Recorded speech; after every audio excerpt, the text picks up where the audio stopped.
First off, I would like to start with congratulating you on the beautiful concert last night. I was lucky enough to see you guys play. I hadn't heard the band in quite a while, and it sounded fantastic. Anybody who was there last night? I understand it was your first time playing at Maison Symphonique.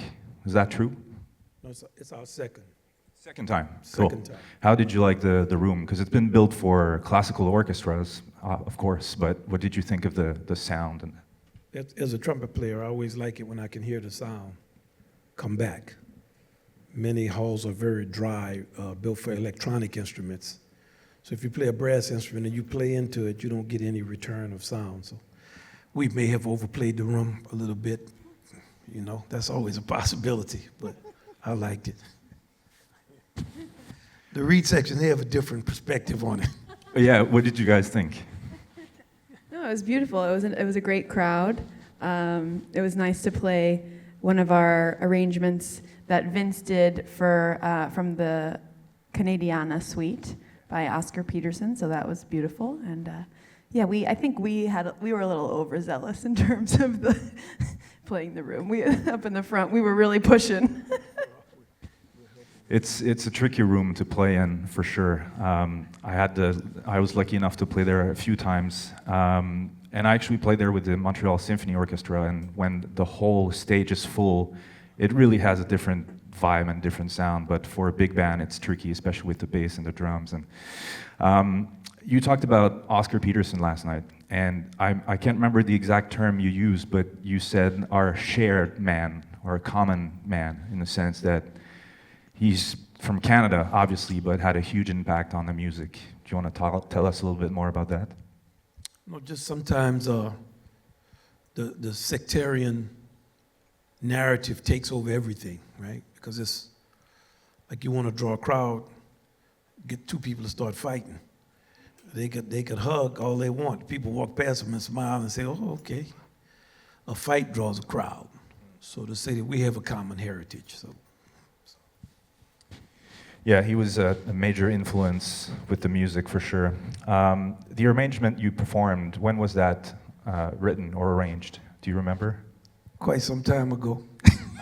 I don't remember exactly, but it was maybe 2015, 2014. Vincent Gardner, fantastic arranger. He's from Virginia. His father played with Ray Charles' band and with the great trumpeter Marcus Belgrave. His father, Burgess, was a trumpet player, and his mother was a choir director. His brother, Derek, plays trumpet. And we actually have two trombonists in our orchestra who have fathers that played trumpet. Elliot Mason, other trombonist, his father was a trumpet player, and his brother plays trumpet. So what are the odds of two people play trombone with father trumpeters and brother trumpet players? I don't know. It's got to be slim. I had noticed that Vincent arranged quite a few of the music performed last night. He's been quite prolific with the orchestra. How long has he been with the group? It's a trick question. Maybe 23. A lot of us have been there a long time, and after a while you lose count. I'm just grateful for however many years it's been. These are our new members, new, younger, more improved members, and we love them and we're trying to nurture them in. But the older of us, we've been there for quite some time. And Vince has an extensive book. Carlos probably has written more arrangements than anybody. It's like 140. Ted Nash and Victor, who both left, they've written 125, 100 and so. And as the time passes, of course, they'll write a lot of arrangements. We have a tradition of. Last night we happened to play two events, and some nights we don't play. We went years. I was always saying I got to get more events, because he has a unique writing style. But also Chris Crenshaw, we play a lot of his arrangements. Sherman Irby, who's not with us because of some health issues he's having right now, he writes a lot of the arrangements. We all kind of. Question for you two: when is your arrangement? The next arrangement for the orchestra? Are you working on it? Is that something you want to do? Is that something that scares you? Yeah, I think yes to all of it, but that's good, right? You need a challenge, right? You don't know what you don't know until you don't know that you don't know it. And then once you make that understanding, you realize that you just work on it, right? It's like, I was watching something on ESPN the other day, and they had the NBA draft, and one of the prospects was talking about what his mother told him, and his mother said, as soon as you are the biggest person in the gym, find a new gym, right? And so that really resonated with me. It's like, if I don't know how to do this thing, go do it, right? And surround yourself with people who know how to do that. So like Wynton said in the orchestra, it's like an embarrassment of riches. You have an orchestra that has a history of 20 plus years of people writing all this music. And they've told me when they first started doing it, they didn't know how to do it. But now look, 20 something years later, they know how to do it. So, yeah, to answer your question, it's scary, but it's a scary that I look forward to. Yeah, I've heard many masters talk about the fact that you have to put yourself in an uncomfortable situation in order to keep growing. If you stay, as you're saying, if you always stay at the same spot or in the same, then you're restraining how much you can grow and how much you can push yourself. Yeah, and I think Wynton and everyone in the orchestra has done a great job of fostering a culture of honesty. So if we in a rehearsal and we come in with a sad arrangement, we will know. And it might not be explicit. He might not say, this is a sad arrangement. We'll just get done with it. We'll play our way through it, and then it'll be. And that's how you know it's sad. So, but of course, everyone's very respectful. Everyone will help you. We'll, like he said, we play a lot of Sherman's arrangements, and it's funny because with Sherman's arrangements, everyone in the band has such a unique sound, not just in their playing, but also with their pen. So you play someone's arrangement like Sherman, he wrote it, right? And you get done. And I remember we did a rehearsal one time. We played his arrangement down one time. We didn't have to rehearse it, and we got done. And Wynton it was quiet for a second, and Wynton just went, down. Because of just how powerful of an arranger he is. And so all the members of the orchestra, they're great because they're very involved and invested in helping us because they had to go through that same process as well. We're really blessed in the orchestra because it's this small ecosystem that each person brings something to the table and makes it all come together. Like it's like 15 spices that make the meal, but it's not too much. It's like the perfect balance.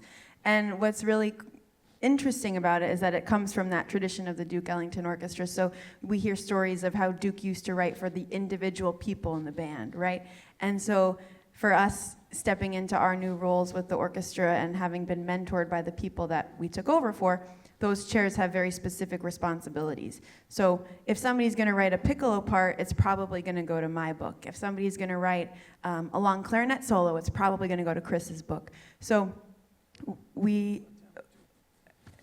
but doubles. It's like for doubles, it's a very specific thing that we all have going on that makes the whole engine roll. So as we work on writing for the band, like getting to know the people and just spending time with each other and knowing everybody's tendencies on their instruments and how they express themselves on their instruments, it's a deeper than just the technical aspects of it. So it's a very privileged position to be in, to get to know everybody so well that we can really take that into the music that we write and arrange, hopefully soon. Well, it's important to understand, too, that we love them. I was just talking to Chris. He's the age of my third son. But I'm not sonning him. I learn stuff from him. He'll say something. He'll send something to me. I'll think about it. Okay. I was doing an interview today talking about one of our great older musicians, and they were talking about when he was younger, he played with all the masters, and they started naming, Art Taylor and everybody, all of whom are dead now. And they said, what he learned from them? I said, yes, he learned from them, but they got a lot from him because he brings an energy and so I'll go to a gig that Alexa's doing. I'll check out her music that she's writing, what she's thinking about. She will tell me something. She'll write something. I'll call Chris, and he'll say, think about this, or look at this, or what did you think about that? And with the music, we're very honest about it, all of us. If I write a sad arrangement, or me and Sherman calls them turds. If an arrangement is not good, Sherman says it's a turd. So sometimes I've written arrangements, and Sherman I could see him just leaning like, I said, what you think about this one, Sherman? I don't think we should play that one again. And we all kind of, we have to have a certain type of realism with each other to keep our level high. And whether it's when Alexa comes in and she takes Ted's place, Ted is going to talk to her. I'm going to talk to her, and we're going to be for real about it, because it is a blessing. And what Alexa was saying about the Duke Ellington tradition, we learned it from them, the people who played in Duke's band, and we take it very seriously. Like Clark Terry, Jimmy Woody, Norris Turney, Joe Temperley, Brett Woodman, Willie Cook.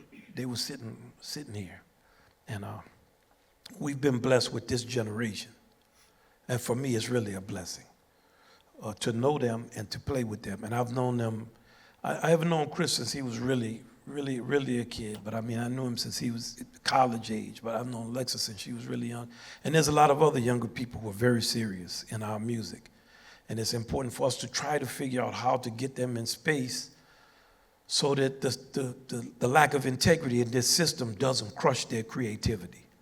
Because it's very, very difficult, regardless of your level of talent, to confront the type of corruption that's out here. And, you know, we all talk about it, the older of us, and we want to do what we can to get them in space. And that time is rapidly coming, because we're leaving slowly. Ted and Victor and Walter left, and they've been replaced by 3 unbelievable young musicians who we're very proud of and proud to play with, and of their virtuosity and what they're willing to work on and practice. And it's not just to speak because we're in front of people. It's just really the reality of it. It's hard for me to even tell them how good it makes us feel when we talk about it. Me and Sherman are talking, he's not on the road, and we still talk, well, I heard this tape, I don't like how this sounds, or like we engage with it. Do you feel like it's harder for young musicians now in 2025 than maybe it was 20, 30 years ago? No, it was always hard. It was hard. I remember when I came to New York in 1979, my roommate then was a drummer, played with the Heath brothers, Akira Tana. He told me, if you're gonna learn how to play, you need to figure out how to get in Art Blakey's band. And if you don't get in that band, you will not learn how to play. So that was hard. And my time has been hard. Every time I make a record or something, the record company didn't want to put it out. Some of those records sat up there for 7 or 8 years. If it was jazz, they didn't want to put it out. Figure out how to get into some pop or some rock or some for the critics, you had to play some type of European avant-garde music, and for the people, you had to play hip-hop or rock or something. But you could be anything but yourself. And because I believed in the integrity of music, it was difficult. And it is also difficult for them. So it was not a pile of young people in my era who wanted to hear jazz. And we were always playing for older people. And people then, when I was in my 20s, was saying, well, your audience is going to die out. Or you all have 60 and 70 and 80-year-olds, but somebody neglected to tell them that there are always 60, 70, and 80-year-olds. But that's my feeling. They may feel differently, and I mean, I'm happy to hear what they think.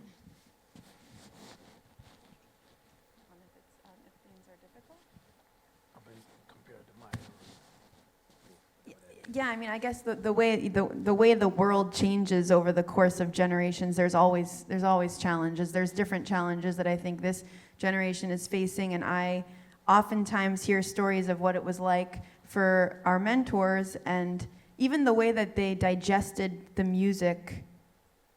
You know, when a record came out, you'd go to the store, and then you'd like wear that one record out, and then. But there's so much that I hear about. I wish we had more of that and less of what's going on now in terms of like the digital consumption, because I don't think you get as meaningful of a connection to some of the music that you go to study as a student these days as you did back then.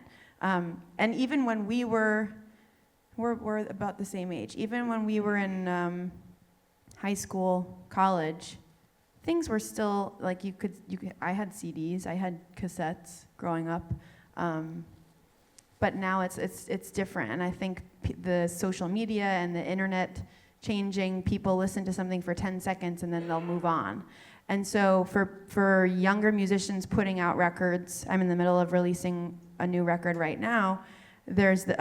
People have all these different strategies of how it's supposed to go, And from the artists and the musicians' perspective, you know, you're putting out something that's very meaningful. You've been working on it for so long, and then to think that it can just be like a tiny square that you scroll by, it's just a different game. Yeah, I had a couple of thoughts. I had a mentor tell me recently, he tells me this a lot, that he thinks about, from the time he was my age, younger than me, he thought about all of his records as documentations of his development, not necessarily as something that has to go and chart what we view as that's interesting. Yeah, not something that he chose to, you know, we choose to kind of try and abide by this like pop definition of success, when success, at least success is such an individual term, right? So for me, it's just, and for him, it was how much better can I get in 40 or 50 years? You know, if I have a documentation of myself playing at 25, hopefully I don't sound like that when I'm 50, right? But to answer your question about the challenges, I mean, yeah, exactly.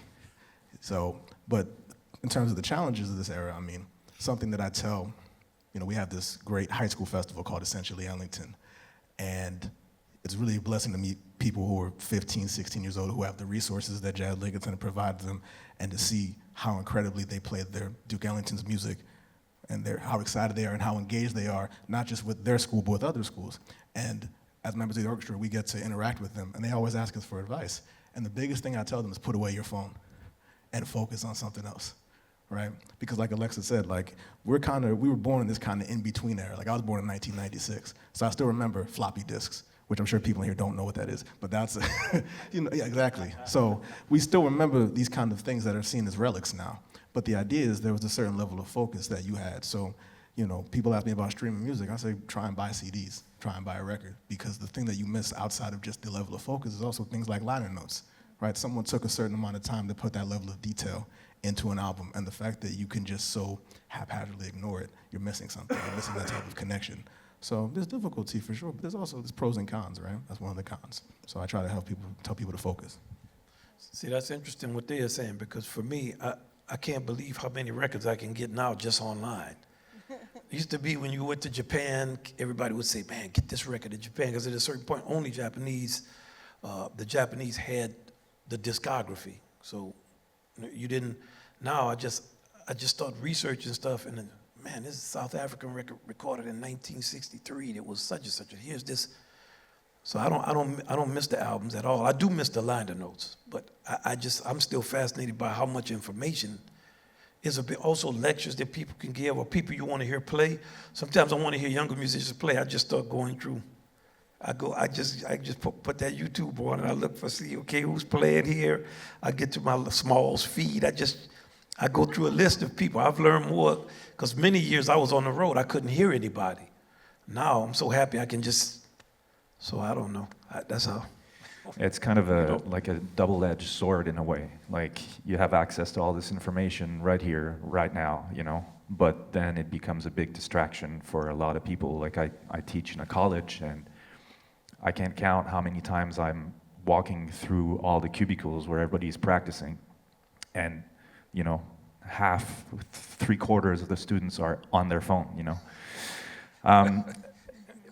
So, with that in mind, would you say there's more distraction from being able to reach your goal than there was before, in a certain way, because of the easy access we have? I don't think that. People were distracted when I was young. I didn't be in classes. Nobody have their work. Nobody want to learn tunes. Nobody want to come see Al Murray, go see Ralph Ellis. And I was always asking people, hey, let's go do this. Man, we don't want to do that. There's always distraction. But I can, of course, speak to a younger group that the distractions have been perfected. It's like you get sugar in everything. You're working on, man, can we get some sugar in this meat? Can we get some sugar in this coffee? Can we get some sugar in this? Can we take some more chicken out of this chicken? When that's your goal, you get to a point where everything is artificial. I can't so much relate to that, but I can say there was never some just overwhelming number of people who were serious just because it was 1980. I didn't experience that. I think the distraction now is just more so about people not being okay with who they are, right? And so being engaged on the cell phone and spending.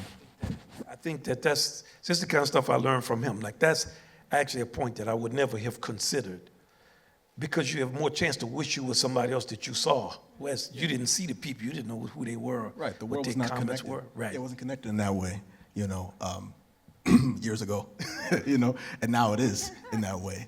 So in a weird way, it's like you could be in Montreal and you could see somebody from Miami who you enjoy the way they play, but then you keep scrolling, and now you have some sort of like jealousy complex, and then it starts to affect. I see it a lot with students, people younger than me, and that stunts their growth in immediacy because they see people, they feel connected to people around the world.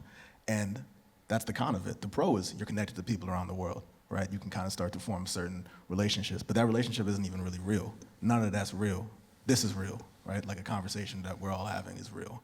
That is not necessarily real, but that is ultimately like one of the biggest challenges I see in people right now is that type of, in a weird way, it's kind of ironic, right? Because jazz kind of celebrates, at least like with the orchestra, celebrates the group, and it also celebrates the idea of individuality within the group, right? But in order to express that individuality, you have to be okay with who you are and be okay with the fact that you always are developing, right? But if you're not okay with your development because you're so busy looking at someone else's development, in a weird way, it actually stunts your own development, right? And that's a big challenge I notice now.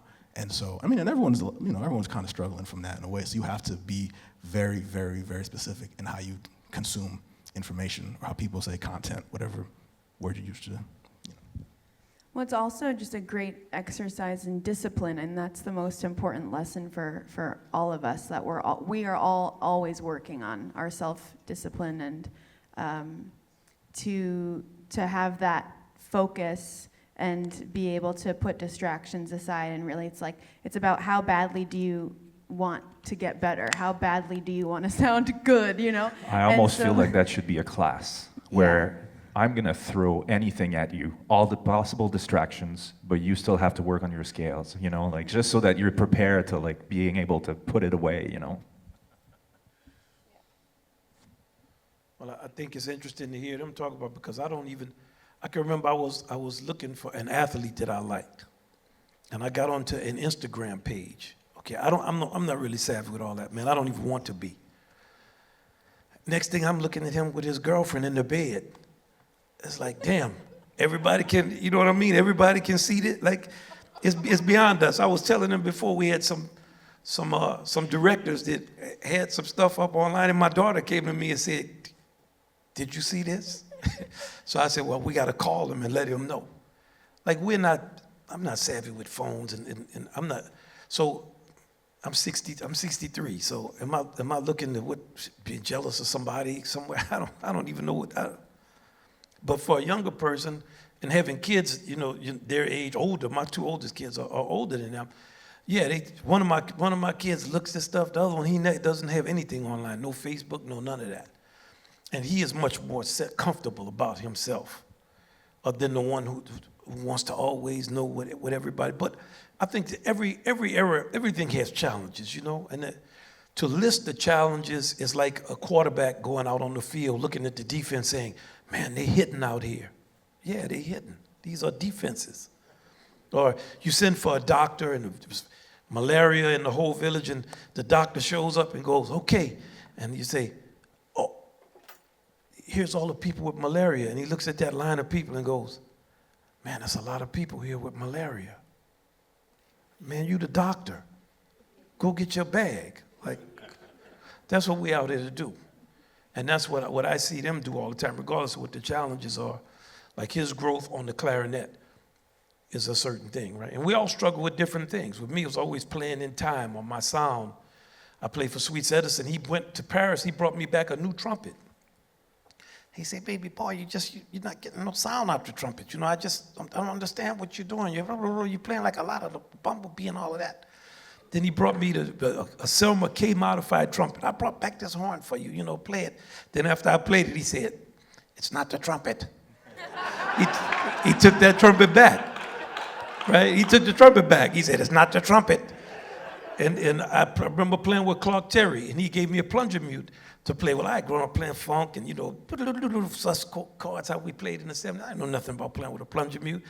But, you know, I was arrogant enough to try to play it. When I played it, it was so sad, he just reached down and snatched it out of my hand. man, you need to practice this. And, you know, so they have challenges that they work on. So Chris was playing, struggling with the clarinet. Then one concert, man, it's like, you know, 60% development, boom, like that. Even our engineer, Ty Whitelock, came to me and he said, man, what got into your man? He's playing clarinet now. So everybody is engaged in it. With Alexa, we have conversations just about the intention of what stuff is and intentionality. Okay, we played the other night, we played something, do, do, do, dee, dee, dee, dee, do, do. She got up and played on that, Freedom number 5. And she was firing, like, let's go. We got to have our intention. And that's a part of our music. And the honesty of dealing with it with each other. Nobody is perfect when they play. Even Bird was working on stuff, you know? I want to circle back to the turd. You talked about bringing an arrangement, and, you know, that's a turd. What do? Do you just put it back in the sometimes drawing you can't. desk? Sometimes you got to flush it. It depends on the level of, it depends on the degree of it, you know? Sometimes you can't revive it. And so other times you can work on it. Alexa, you spoke about this new record coming out, and we were just talking about the social media and everything. What's your approach and process for this record in terms of how you're putting out the record, in terms of, you know, reels or et cetera? Like, what's your approach for this record? So yeah, thanks for asking. The record is called The Roar and the Whisper, and it's being released on Jazz at Lincoln Center's in-house record label, which is called Blue Engine Records. So I'm really grateful to be a part of that release series for the year. And so they are people, they know way better than me about all of the, you know, digital stuff. So I'm just doing what they suggest. But that's it's a very fortunate position to be in, where people want to help, you know, get that out there. And I agree with what Chris said, and I don't know who it was which one of your mentors mentioned that idea of records documenting where you are in your life and in your career, but I really like that approach. It took me a while to get the music together for this particular record. I guess I don't know, I sort of just waited until the inspiration struck for certain pieces. But the themes in general of each piece, it relates a lot to what we all talk about together. It's these elements of humans that we all share, these elements and almost like characters or struggles or celebrations that we all experience, that we all share. It's part of our cycle of life. But, you know, with everything in the world that we experience, there's so much focus on the divisiveness and how our differences, you know, are apparently, you know, more problematic. And that's just not the case. And that's, you know, that's not what jazz believes. Jazz believes in bringing people together. So I just I did a lot of writing on these different things, and the themes, I don't know, grew into musical themes. And so each piece sort of represents something like that, just with the idea of trying to put something out in the world that people can come together with.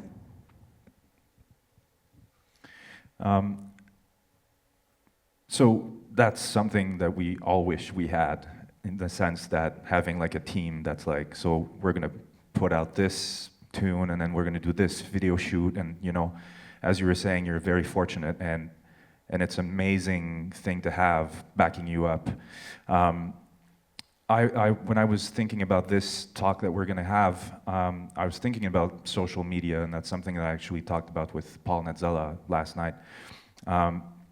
Where do you find a balance between creating content and investing time in doing that so that you have a follow-up or you have more followers, versus the time that you put in the music and writing the music and working on the music? I don't know if, Chris, maybe you want to start on that. I'm pretty anti-social media, so I'm not going to give a great answer. But I mean, for me, it's music. You know, if you want to think about it like a product, if you want to try and distill it down to that word, a product. I mean, if the product is garbage, who cares? How many, you know, you could have 1 million followers.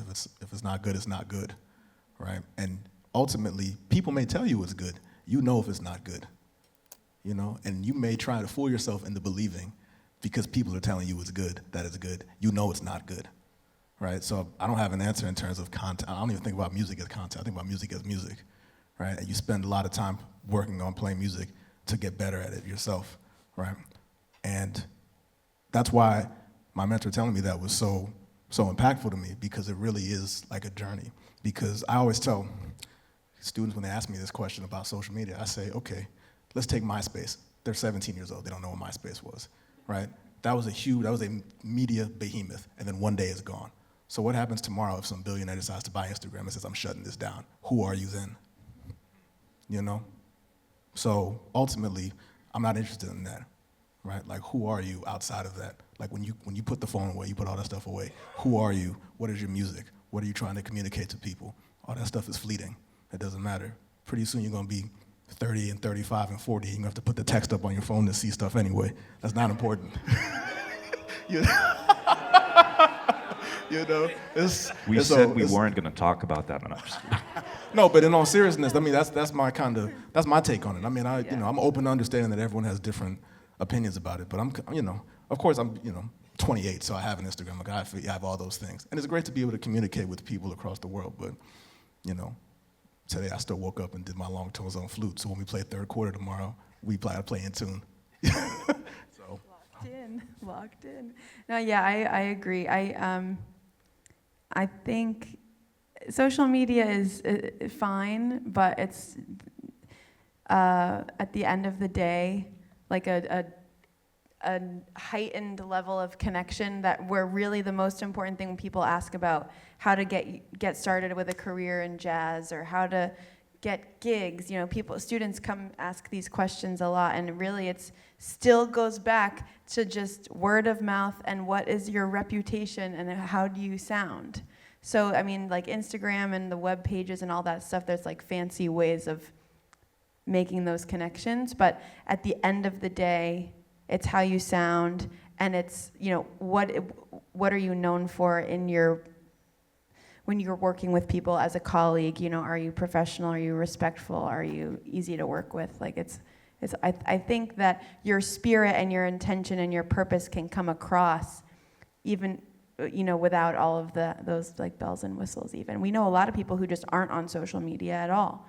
And I take it off my phone. We talk about it, like I delete the apps from my phone because I can't stand spending time on them. And then sometimes I go back on, I'm like, oh my God, it's too much. So I think people really need to just get back to like, it's the analog. Like it's about word of mouth. It's about your reputation. That's the only thing that you really, have at the end of the day. Yeah, I first of all, I agree completely. I also, there's a quote that I just thought I remembered because it was so impactful to me, and it's from another mentor, which to anybody who's listening or you're a music student or whatever, like go find mentors. That's the number, that's like a big thing. I truly believe in that. Go find people who are doing the thing you want to do and do it well and spend time with them. Not because you want a gig, but just because they have information. They have been alive longer than you. They know more than you. But I remember you asked about career and how to advance your career. I remember when I was in college, I asked one of my teachers that. I was 18 years old, and he said to me, honestly, I don't want to have a musical career. I want to have a musical life. And that kind of messed me up for a minute. I was like, what does he mean by that? And 10 years later, I'm like, I'm starting to understand, right? Because I'm around people who have had musical lives. So I don't frame it as a career, frame it as your life, because it's going to be your life. See, and it's interesting for me also to hear them talk about it because there's so little chance of me ever being on it that I love that it's there. Like the fact that people have views or they want to see something, great. But I'm not going to be on it. So whatever the pernicious effects of it or whatever it is, it's not, it doesn't, I was 40 something before. I don't know. I don't even know what it is. You making fun of us with these phones, but it's true. I look at my phone, it's like something from another planet. I used to look at my great uncle who was born in 1883, and I lived with him when I was 6 years old. And I noticed when the TV would come on, he would be like it was the damnedest thing to him, like. You know, and I look at that phone like that. I don't know how to do it. I have to always ask my sons or something, man, can you show me how to turn this on? Or, I just give way to it. Many times I see people taking a picture and it's like older people. I say, just find the youngest person and let them take the picture. No, I know how this works. Well, something is wrong with this phone. You know, is this on video or what is it? Let's just accept this. And let's get mentors in reverse. Because what they're talking about, and you know, I used to always say you got to follow your old leadership when I was young. Now that I'm older, I say follow your young leadership. To have the discipline as you get older to get out of the space. Let them be in the space. You know, to not think you're the answer. You were out here, you had a chance. There's a lot of us out here.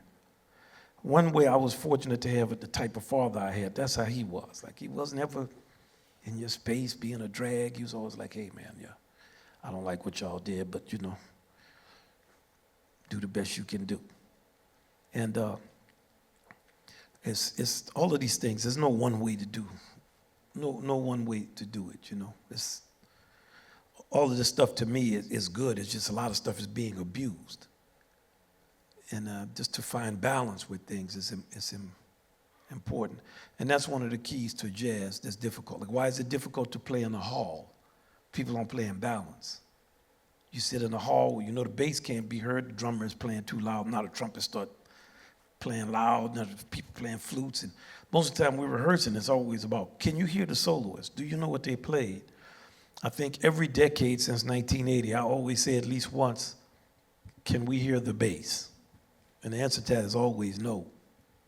So I say, well, okay, I'm going to say it again. Let's listen to the bass. We're not going to, but let's remember we should. You know, so these, a lot of times they're balance issues, and they're indicative of another thing, like the inability to share space. And that's one of the greatest things our music teaches us. Other people are creative. And the last thing I want to say about you and your following and all of that, something the great John Lewis told me. He was for those who don't know, he was the music director of the Modern Jazz Quartet for many years, an unbelievably erudite musician and very classy and not given to a lot of words. But he asked me a question once, because he said, jazz is the only music I know that people who can't play that well blame it for their lack of success. He said, do you think if Charlie Parker were to play today on your gig, people would not come? It would be packed just like it was then. So our music, we've fallen into where people don't like jazz. People don't like the way we're playing it.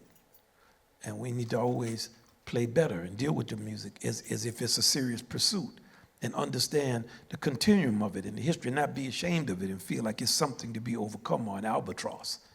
It is your inheritance, and it's beautiful, and it's populated by unbelievably beautiful and intelligent and soulful people. And when you embrace them, your playing will be better, your life will be better, your understanding will improve because they were just on that high of a level. Yeah, beautifully said. I'm curious to know if because you're obviously on the road quite often and traveling and everything. I'm curious to know if your process in terms of practicing and staying in shape and organizing musical ideas has changed, or it's you found the recipe and you stuck to it. Man, I'm just trying to survive. You know, I have stuff when I was playing with older cats like Clark Terry, they would always say, man, I need my music blown up because I can't play it. Or all the old people get together and talk about their feet and the corns they have and the arthritis they have and their eyesight. And I would say, here we go. Now I have such understanding of them. So far as my routine, we're playing on, a gig a night. For me to just not have my arthritis in my neck kill me. So people say, why don't you get up? I can't get up. I struggle when I start to stand up because of my balance, because of where my arthritis is of playing. Now, a person 28 is not thinking about that.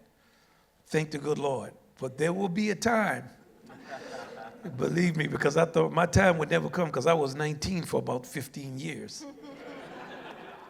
So, no, I don't. I'm trying to And in terms of writing music, and I have stuff to do, I sing themes, I think about it, I study things, I work on it. But that physical challenge is real.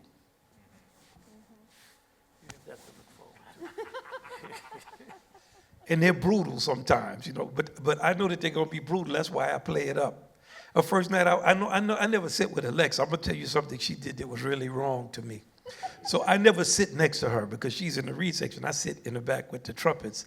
So we recently were on a film score where I was sitting next to her.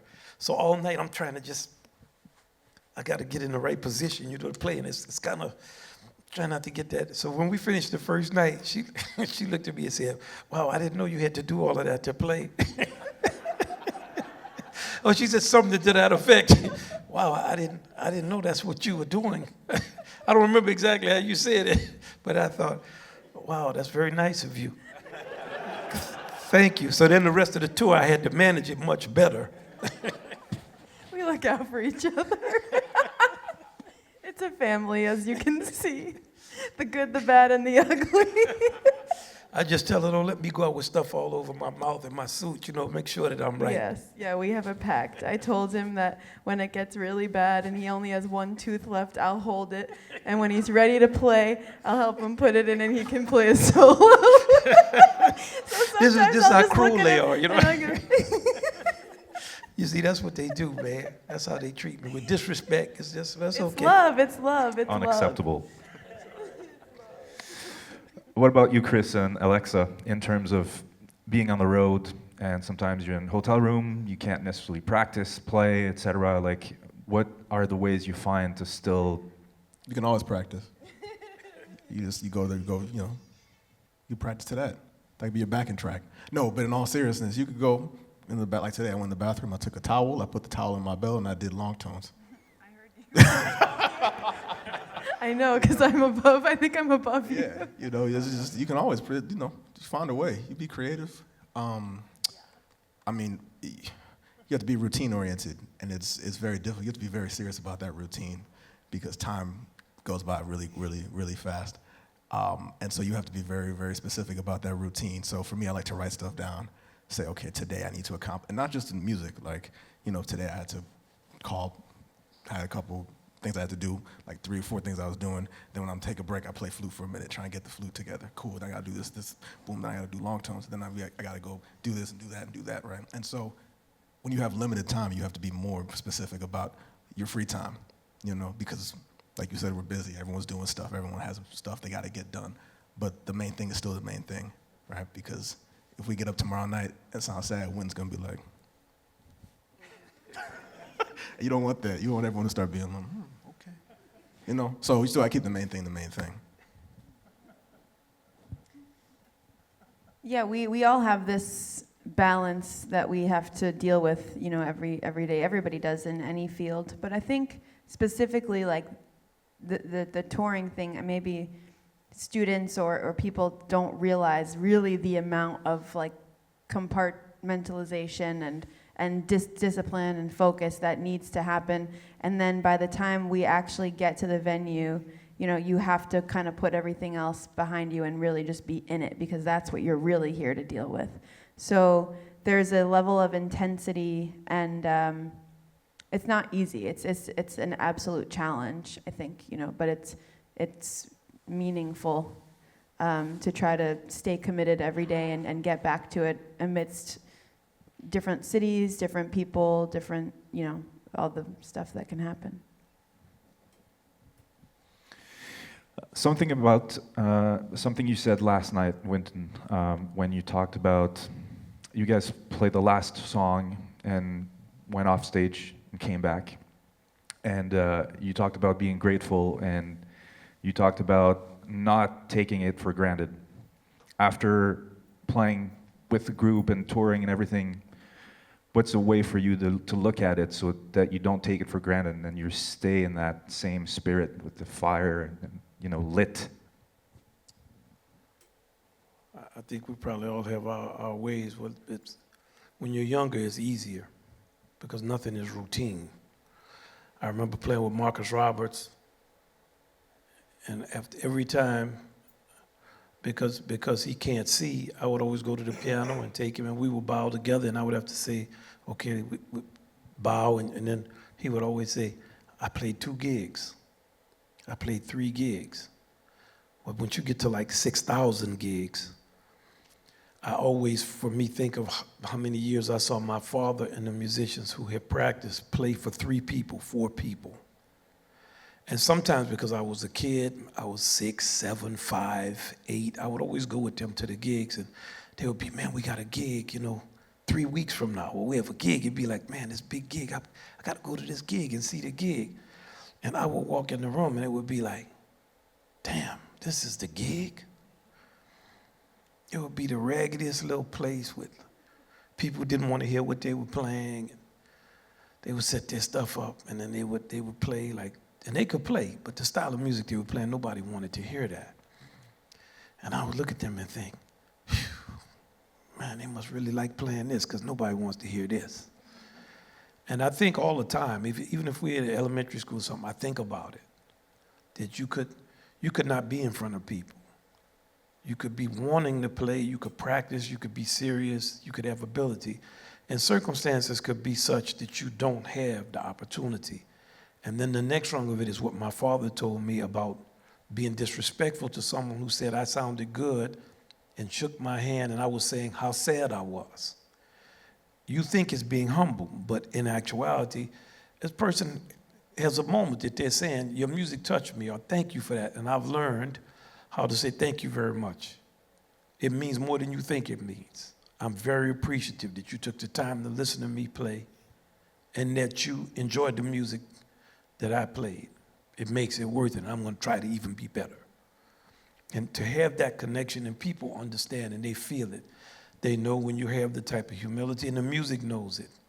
To go kind of what's implied by what Chris was saying when he talked about social media, and what Alexa was saying when she talked about where her music comes from.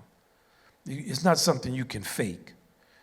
It's not fraudulent, and the humility reflects in everything, whether you practice, whether you're willing to go through dues. And like for me, a lot of times on the road, I'm driving because I'm afraid to fly. Man, you get 3 or 4 gigs with 7 or 8 hour drives. You get to that third one and you're like, okay, let's go. So it is a blessing to be with people. And it is, you want to always have a connection with the people you're playing for and the people you're playing with, and understand you do not have to be there. And when you're not there, those people are going to be there. So take advantage of the opportunity, even if it's kids, children in elementary school. Don't force yourself upon them. One of my greatest pleasures the early years was to go play with an elementary school band in the morning at their rehearsal. And little kids in the trumpet section would be like, wow, you're pretty good. How long have you been playing? Oh, 47 years. Oh, okay. It's like a part of a cycle that we all are on, Obviously, the band has been around for a while, and people join the band and leave, etc. I was curious to know what was the process in terms of finding these great new musicians to add on to the band. Well, everybody knows them. We all talk, and we had an audition process, but you can't. In jazz, that doesn't work. First, because a lot of the best musicians are not going to do that. And then because our music is very personal. It's not a screened music.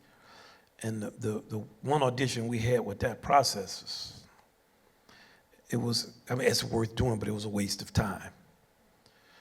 To get jazz musicians to send a tape in. Well, some people know how to record tapes. Some people, many dynamics to it. But the musicianship and the demands are extremely high for it. Like it's not a joke. Like the level we want it to be on is set by Duke Ellington's band and Benny Goodman's band and Count Basie's band and all the greatest. You take your pick. John Coltrane played saxophone. Dizzy Gillespie played trumpet. Louis Armstrong, Miles Davis, like that's the standard. Thelonious Monk, Art Tatum played piano. Jimmy Blanton played the bass. Cachao Lopez. Like you have to know what we are trying to do and be about it. And sometimes people can squeak by and they'll, but we know who they are. Like we knew about her. And another thing is that musicians who have other capacities, like I always say, she has a lot of different capacities, not just playing. She had a camp when she was damn near in high school for high school kids. During COVID, she gave Jazz Lincoln Center some money from what she was doing. Okay, it's not the amount of money, it's the consciousness. And not just him, you talk with him and just his awareness. The second he showed up at Juilliard, the other kids and the director of the program was saying, man, have you heard this? This guy is for real. And how do you know when somebody really is for real? It's when for real people tell you, no, for real. And it's rare. It's rare. It's not, so we know. And sometimes you can get to a point where there are not that many people who are really that for real who want to play in a big band. No, you're that for real, but you're going to solo one time a night, maybe. Man, I mean, that's a lot to want to play one time. You spent your whole life practicing, and so you have to have another type of commitment, another type of philosophical orientation. Now, in the case of these two musicians, they're on a high level of playing, but also philosophically, and what they do and what they will work on and what they're concerned about. I can talk with Alexa, and she has a whole kind of, this is what we need to do to raise money, and this is how we need to be and advocates for the band, and this is what the institution needs to do. And Chris will say, this is the problem with the programming, and this is how it needs to look, and this is what we need to be thinking about. So that lets me know that 20 years from now, somebody will be out here not just playing, but looking at an overall thing that's greater than themselves and saying, how can we improve this and get more people involved in this? Because this music is great and it merits this type of involvement. And it's not a myopic, self-involved, narcissistic, ego-driven desire for some, whatever it is, glory you think is in it. When the glory is actually, you get to wash these dishes and mop these floors and clean up these toilets and break the drum set down. Thank you. So, that's kind of what we talk about as a band. And the older of us that are leaving, we all get together and talk about it. That's why I say we talk about our younger people in detail. They don't know what we're saying. But we talk about them for real. We are very real. And we talk about ourselves. We want to know what you're saying. We love them. We talk about what they're doing. I mean, no, I'm serious. We're not playing about it. Like, we spend a lot of time doing this.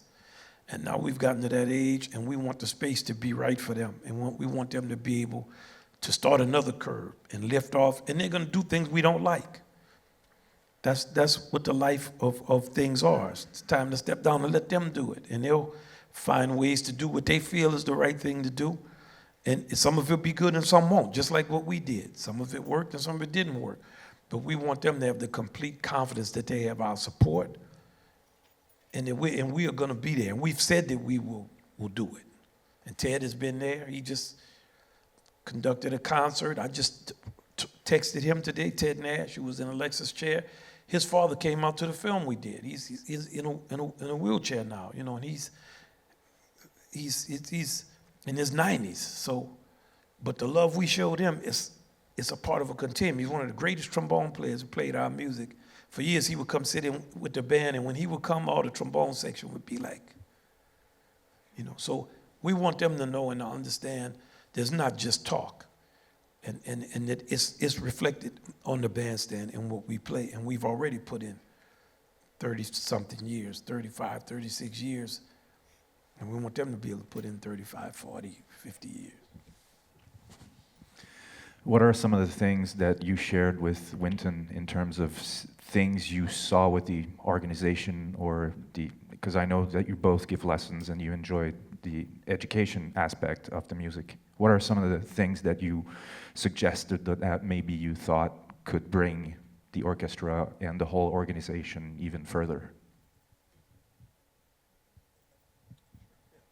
That's a good question. I think one of the biggest issues I saw when I moved to New York, because let me backtrack. I went to college in Philadelphia, and in Philadelphia, one of my favorite things about that city was the level of community that existed, right? And there was a legitimate love. So we played in Philadelphia. It was the first stop on the tour we did.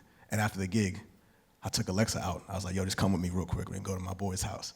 And she was like, why? And I was like, my boy's house is a venue. And she did not believe me. And we walked in my friend's house, and I'm not kidding. He has a venue in his living room. Am I lying? No. We walked in, there's probably 50 chairs set up, there's a big band playing someone's original music in this guy's living room. I walk in, they're about to play, and they see me walk in, they're like, oh my God, Chris is here. And it's like that level of love for the community, right? So I leave, I step out, I go in the fridge, I grab a water for me and Alexa. I grabbed, but it's that level of comfort, right? And that level of love for each other. And then, mind you, the owner of the house is not there. He has a gig.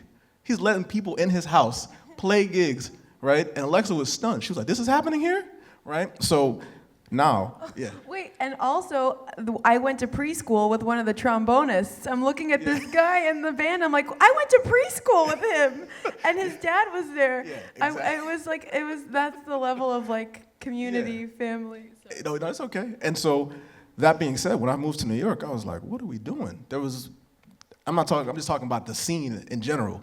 There was this kind of demarcation. It was like these people play trap music. These people play avant-garde music. These people are playing the music of blah, and these people are doing this. And I was like, this is crazy, right? And there's people are fighting and trying jockeying for positions and all this stuff. And so my thought was okay, where Jazz Lincoln Center is just geographically in the city, we have a great opportunity to kind of be this midpoint, and we have the ability to kind of break down these lines of demarcation that exist in the scene. And so I told Wynton, I said, man, let's work from the bottom up. We have this club, Dizzy's. It's the only room in Jazz Lincoln Center that's open 7 days a week, right? You can come, you can check out music, you can come hear music. You can see it, but you can come and really hear it, right? And so that's really important. I said, let's work on this, and let's try and bring everybody together. And so, Wynton always says it's a struggle, because it can be, but it does not mean that the work is not worth doing, because when you have that level of community and that level of love, people will come and they will want to be interested, because that is an anomaly. Alexa was blown away that existed somewhere, because it does not exist everywhere.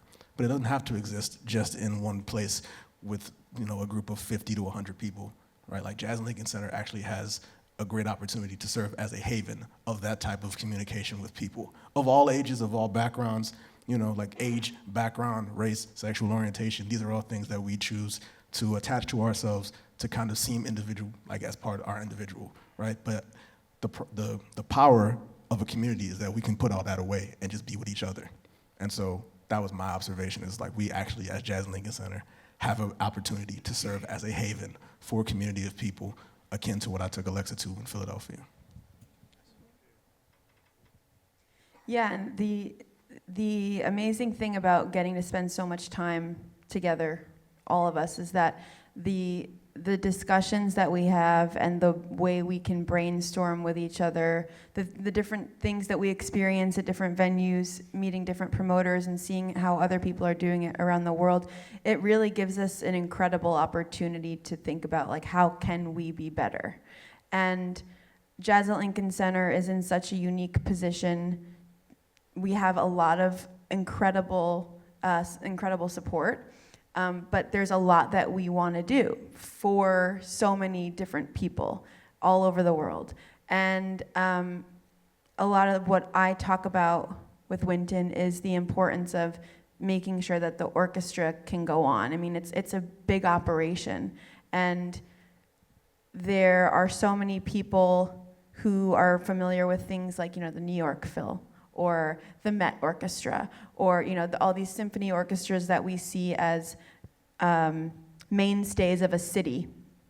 And Jazz at Lincoln Center, as Chris said, it's right there in Columbus Circle, right in the middle of Manhattan. And so I'm very passionate about how can we really make New York feel like this jazz orchestra is yours. This is important. This is something that needs to go on. And to see the reception all around the world is incredible.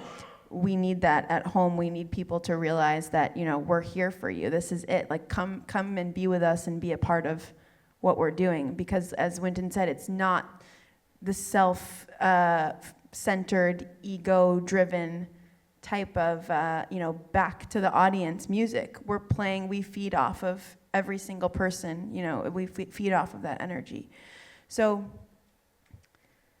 I don't know what it looks like, but I just think having people who care about talking about it is the most important thing. And so I know I think I can speak for both of us. We feel really grateful that we're able to talk to Wynton in this capacity. Talking about the paper you wrote me.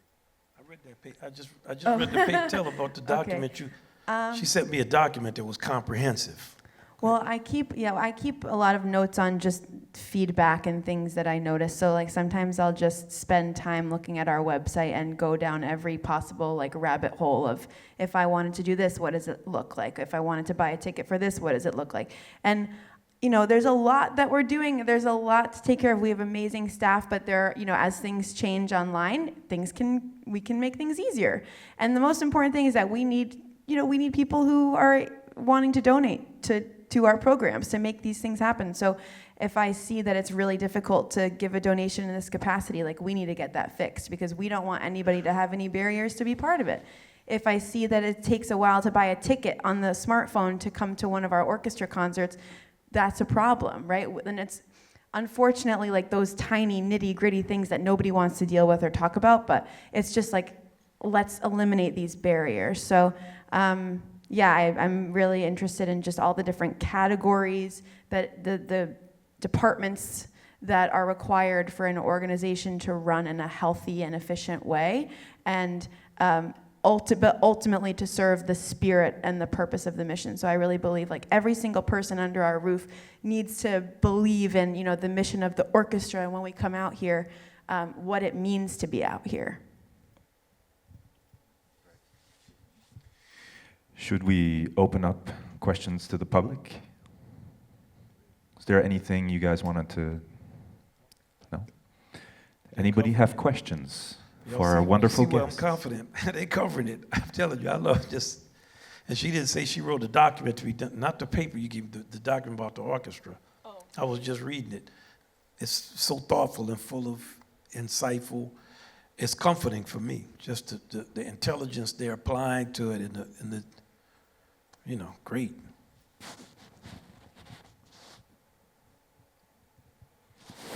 So come join us in New York. Not all at once. I think we have a question. Yes. Nice. Come on. I thought he was leaving. I thought Come he was on. I know. Man, I don't want to hear this What stuff. are the challenges for your orchestra, for your group, for the next 4 years coming, especially what's going on now in the States? The challenges for us is that we don't play good enough. This music was always in battle. Duke Ellington played for jungle floor shows in the segregated Cotton Club. Charles Mingus, John Coltrane, they struggled through times. Our music is built for struggle. Then what's going on in the States, it's been going on. Look at the electoral map. That tells the story of it. So we're built for a struggle, not for dealing with a problem. And this is a struggle in the world too. Sectarianism is a powerful tool. It has always been, and no matter where you go in the world, those who can exploit sectarianism to become masters and make other people slaves, they're doing it. They can use religion, they can use politics, they can use business, and they've been using it since the beginning of time. And when that number of people becomes so much greater and more powerful than those who do not wish to be slaves or who do not wish to be used in that way, then the earth has a bad time. And that's up to people. Our music can only be true to itself. And it is born in struggle. And it's always been clear about what it is as an egalitarian music, as a music that is hybrid, as a music that embraces people, as a music of force, and that force is in the direction of freedom, as a music that does not pander to class differences or uses the power of wealth. You could be as wealthy as you want. You're not going to be able to play because of that. Or you could be as poor as you want and you won't be able to play. So, you know, our music is relatively clear. Now, how our younger musicians internalize it, I don't know. But for me being out here a long time and seeing the slow dissolution of the civil rights movement and the dismantling of it, which took the entirety of my life to this point, these things must always be fought for everywhere in the world. And that's just what it is. I do like from your side, always you go back to the roots. I saw you on different programs that you go through the basics and the roots of the music, and from there you go to your local and the natural of the beat. I saw that with different background when you went to Cuba, when you went to other places through the world, and you put back the music itself from their roots, coming back to the rhythm that you play daily on your side. Talking about Quebec, Canada, to your harmony and to your basics of works. We saw you only when you come to do some presentations like on a jazz festival. Do you have any other activities that you're going to bring to Canada or to Quebec especially to put more effect and energy in the relation between Quebec, Canada and your bases? Well, we can do that, but as you can imagine, we go to a lot of places, so it's very difficult. Now, we go to Cuba, we have a lot of historical reference with Afro-Cuban music, with Chico Farrow, with the traditional Chano Pozo, with Dizzy, with Pedrito Martinez and all the modern Cuban music, and also with Carlito Henriquez being our bassist.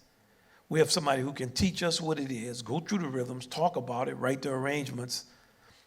So many things that we do are based on the connections we have. We would love to do it everywhere, but maybe it's something that Alex and Chris will do. I would love to do it with every person. I wish I could speak French, but I can't. You don't need to speak French in Quebec, but your music itself would play and speak French on itself. Okay. What I'm saying is, you brought in a lot of young people that was poor or what was neglected from the school level, and you brought them back to the music, and those people, they did prosper in a life. So maybe we can do something on your end for Quebec, Canada, towards that kind of mission. Okay, maybe we can. And I'm thank with you. And God bless you. Thank you so much. Yes, sir. Thank you. If we can have a little bit more of the mics in the audience and the monitors, it's going to be easier to hear the questions. Let's go on this side. Good evening. How are you guys? I just have a question about your musical lives, I guess, as you guys described it earlier. You guys are all accomplished musicians as performers and educators too. What do you find most fulfilling between being an educator and being a performer? That's a great question. I just love being around people and learning from people, working with people, collaborating. So I think there's, when we're performing, we're learning from each other every single night. So I don't even think of them even as two separate things. I mean, obviously, this morning I got up and I taught a class online this morning. So yeah, okay, that was an education situation. I wasn't playing a gig, but I've always really tried to break that stereotype that a lot of people have about band directors and music educators. When I was deciding to go to college, I was deciding between a school, actually I was deciding between maybe McGill, maybe NYU, but then I decided I really wanted to go to a conservatory, so I went to Eastman in Rochester, New York. And a lot of people would say, oh, are you gonna do a music education degree as a backup? Just to be safe, just in case, who knows if performing is gonna work out. And what I learned, I went and I did an education and a performance degree at the same time because I love teaching and I love helping people, and you learn so much as you teach other people. I was like, wow, to be a public school music teacher is insane. I mean, it's incredible, the amount of patience and thoughtfulness and dedication that it takes to get there early every day and then stay late every day. I mean, I was like, wow. I did a few months of the student teaching process, and I couldn't believe it. So I don't remember. Oh, yeah. So I've always tried to break that stereotype of band directors are performers who didn't make it. Like they wanted to play, but it didn't happen for them. I really believe that like education is at the highest level of everything, and we are really lucky to be able to come out here and play for people. So we try to do master classes, we try to do clinics whenever we can to answer questions, but at the end of the day, it's like that transfer and sharing of information is the most important thing. Thank you. Hello, I have two questions. One is sort of a straight technical one, and I'll get over it very quickly. Why is it necessary to have your performances with microphones? In a large hall where a symphony orchestra plays all the time, they don't have microphones. Why does it necessary? I think you already answered that question. In some part where you mentioned about being able to hear the bass and hear the piano, etc. I can give you my second. In jazz, the highest frequency and the lowest frequency sound on every beat. If you have a symphonic orchestra playing and the basses are playing the entire time, boom, boom, boom, boom, boom, boom, boom, boom, and the violins are the percussion playing, you would never hear anything. If you go to a symphony orchestra, notice how little the basses are going to play when they come in. And notice how many times you have really high pitch like cymbals playing. And realize on our music, and also our music grew up with the convention of microphones. Now how we use them, we need to play in balance in a hall. The microphones don't save you. But symphonic playing is very different because those highs and lows don't sound at the same time. And in our music, they sound at the same time because democracy is about achieving balance of extremities. That's why it is that way. All right, my second question is somewhat related to the different kinds of orchestras. Would the interaction amongst musicians and a symphony orchestra be as active and as interesting as you describe your relationships within the Lincoln Center Orchestra, which is totally interrelational, and I know nothing about either types of orchestras, so it's a totally naive question, I apologize. But it seems like their orchestras might be a little more, I'm walking in, I'm going to do my job, I'm going to play my violin, and then I go home. I can't imagine there's a whole bunch of interaction the way you describe the orchestra that the three of you are part of and control. That's my question. Thank you. Yeah. You'd have to ask them. Yeah, I'm not sure. I can't speak to what happens interpersonally in orchestras. Well, I think that orchestras, there's a repertoire that everybody knows. And orchestras can interact in the way that the written music indicates you interact. It's like this, people always say, well, Baroque musicians improvise. The continual part is improvised. But if you played a viola, you weren't improvising. In jazz, we're all improvising, and there's no way you can get the same type of interaction with 64 people, 70 people, that you can get with a jazz band. And you notice we play all together a certain amount of time, then we stop and one person plays with a rhythm section, or two. So we're designed to have a certain type of interaction, and our rhythm section is always improvised. Now, one of the challenges that orchestral music has today is the volume of services for the amount of rehearsal time. Many times you're just managing the rehearsal, and it's we have to work it out, and it's so. But our music is democratic music. Like, it's designed for you to argue with people. So it's not possible for music that's not how the music really is designed. Now, all Western music has call and response. It has to have that. And it's all fun to play, but that is a difference. Go ahead. Hi, my question is about generative AI, and I'm just curious what y'all think about, where the human landscape is going, especially as it pertains to art and music. And I'm wondering, like, how do you think that musicians are going to persevere in the face of that? If you could talk about it from the perspective of somebody that's primarily a player and also somebody that's primarily a composer, that'd be great.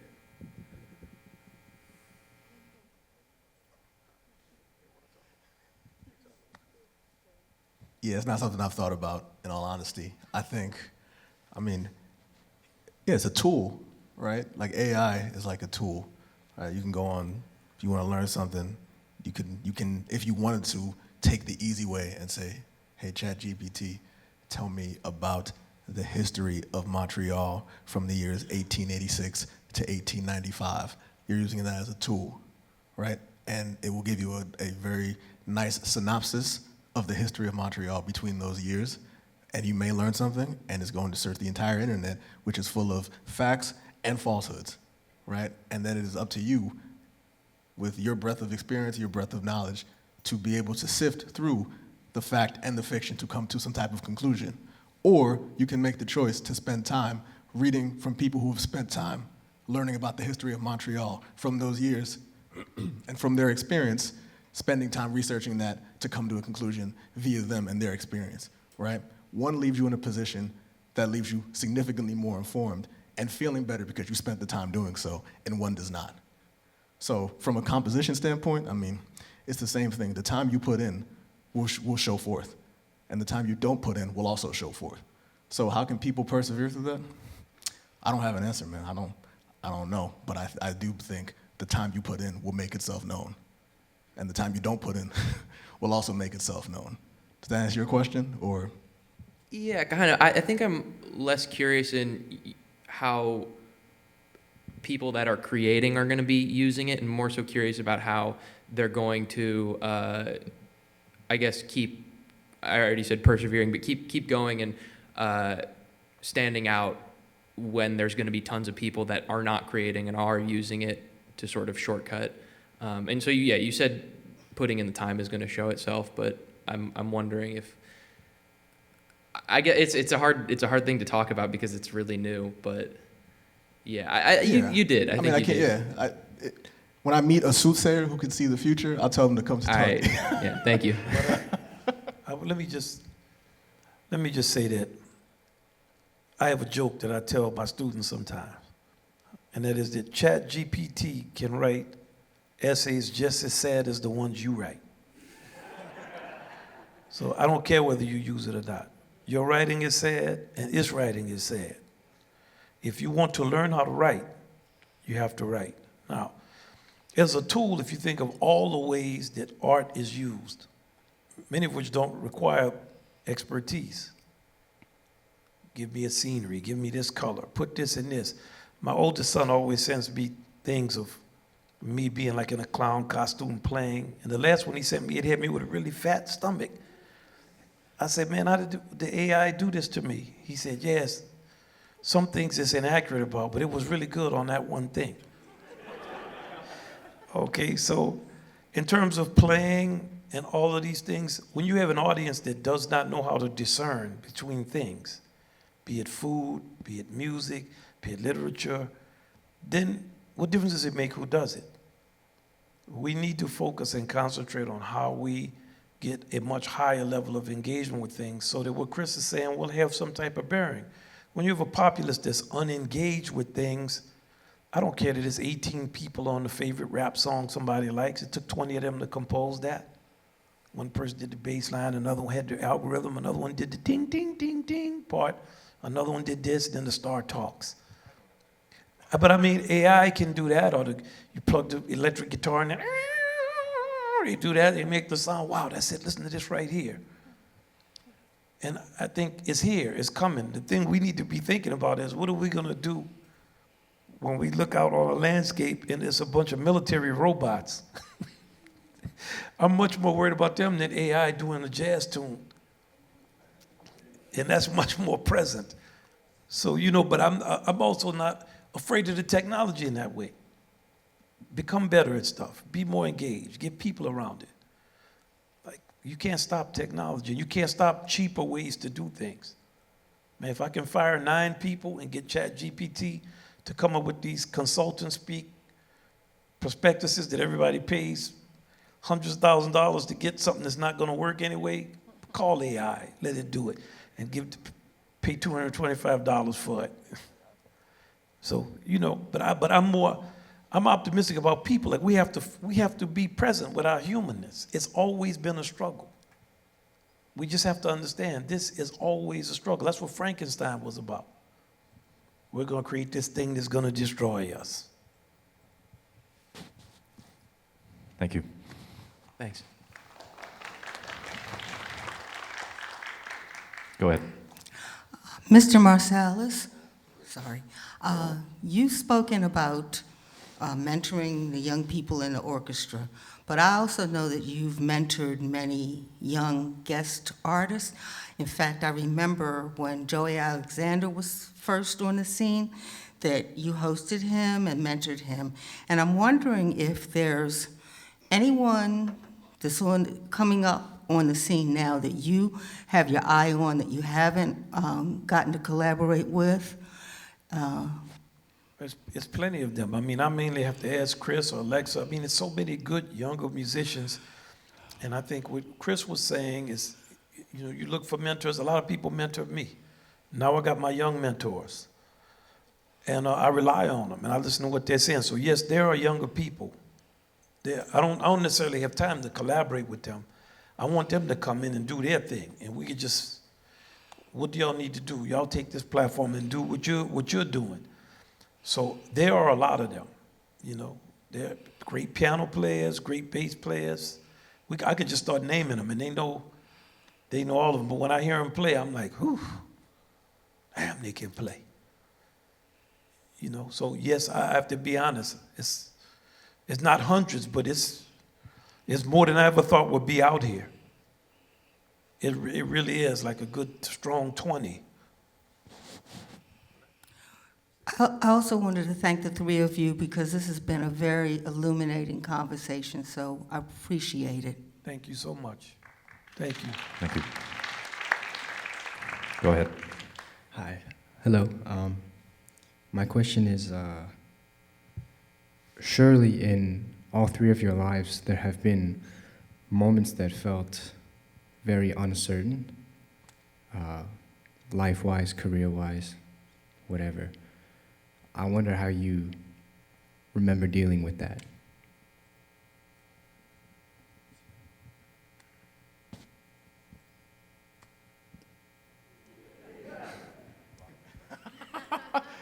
I'll tell you a quick story. In 2022, the orchestra played in Chicago Symphony Hall, and we did a night of the music of Duke Ellington. And I had told Wynton, he said, "Can you play clarinet?" I said, "Yes." The answer was no.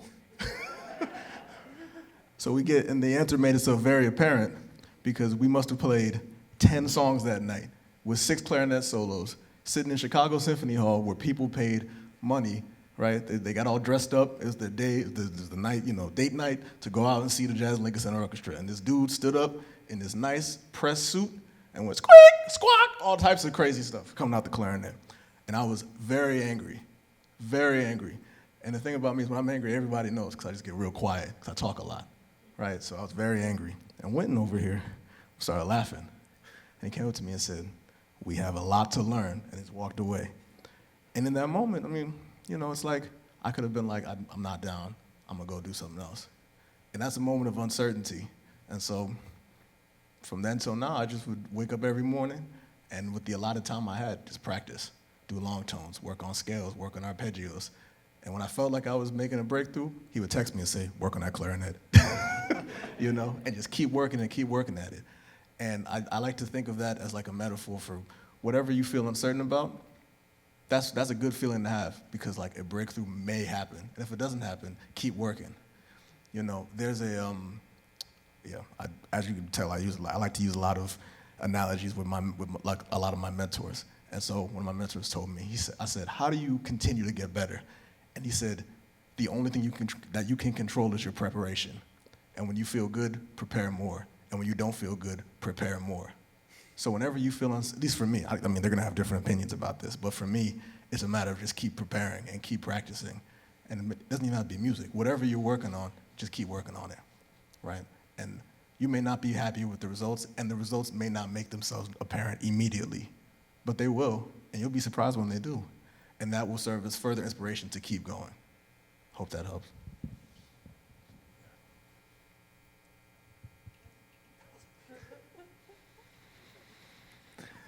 Thanks for your question. Go ahead. Yeah. Hey, I just wanted to go back to the concept of a musical life that you guys were talking about. So I don't know if you've read Julie Cameron's book, The Artist's Way, but she has a concept of filling the well or something with life experiences that inform your creative personality and your basically your creative self and self-expression. And so I guess maybe my question is biased by the fact that I can't practice 13, 15 hours a day, like, the stories about Bird or Coltrane. But yeah, I just wanted to know what is there to do in order to progress musically and to live a fulfilling musical life. Regarding those things, because practicing, of course, I go to jam sessions, I practice, but I still have some doubts as to what can arise creatively from within me from just these musical experiences. And when I read books like the Mingus book, he has a lot of stories, and Beneath the Underdog, some raunchy ones, oh my God, and yeah, just if you could speak more on this kind of musical way of life. And I'm 22 years old, so I'm kind of amidst all of that. I discovered my passion for music and jazz late. So yeah, if you can maybe just talk more about that, that'd be awesome. What do you play? I play drums. Okay. Yeah, well, I think the first answer to a lot of these questions is like keep doing the work, right? Because I just think it will keep going deep and challenging yourself and surrounding yourself with people that inspire you. I guess that's always and Chris's, we're very similar. Like the motto is just always like get back to doing the work. But in terms of what you're speaking about living a creative and fulfilling life, I mean, what we've spoken about in terms of the personal relationships, the people, what you learn from people, the traveling and seeing different things and seeing different ways of life, and that all can contribute to your inspiration. Yeah, my question pertained a lot also to the clashing nature perhaps of wanting to practice a lot, and how do you balance those life experiences and all that, such as traveling, for example. You're going to be less limited. You're not going to practice for hours on end, and so yeah. But the other things than practice, which like inform your musical. Yes. adventures. Yes, I hear you. Everything can inform. You have to be focused and present and kind of thinking about it and really living in it all the time. So listening to music, like listening to a record on a bus ride, like all these different types of things, like you kind of have to create the world that you want to see for yourself. So it's kind of up for you to answer and to experience and just trial and error. Can I just add to that real quick as well? I think we create this misnomer that you have to practice 15 hours a day, and we kind of create these like behemoths in front of us, and they can be daunting to climb the tower. You don't have to practice 15 hours a day. Whatever free time you have, be consistent in that free time. So if you have an hour a day, be very, very specific and serious about that hour a day. And at the end of the week, you'll notice a difference. And at the end of the month, you'll notice a difference, right? As far as life experiences, you're not going to curate your life experiences. Life will curate itself. So it's not something that I think you need to be worried about. It's going to happen, right? Exactly, it's happening right now. Yeah. And so far as dysfunctional lives, which you read these stories of people, many of those things are lies. And when you see people with mental health challenges, their lives become more extreme because they have a mental health challenge. What did I learn in all those clubs with my daddy and them? People have mental health challenges, colorful things happen. It doesn't mean they could play, though. They could tell a great story. Man, I could tell you all kind of great stories. It didn't help me play trumpet. And they could be true. And the one thing that I've seen happen since the rise of the minstrel rapper, everybody's daddy was a drug dealer. Everybody got shot. Everybody was a gangster. Everybody was a pimp. That's part of Mingus's whole thing.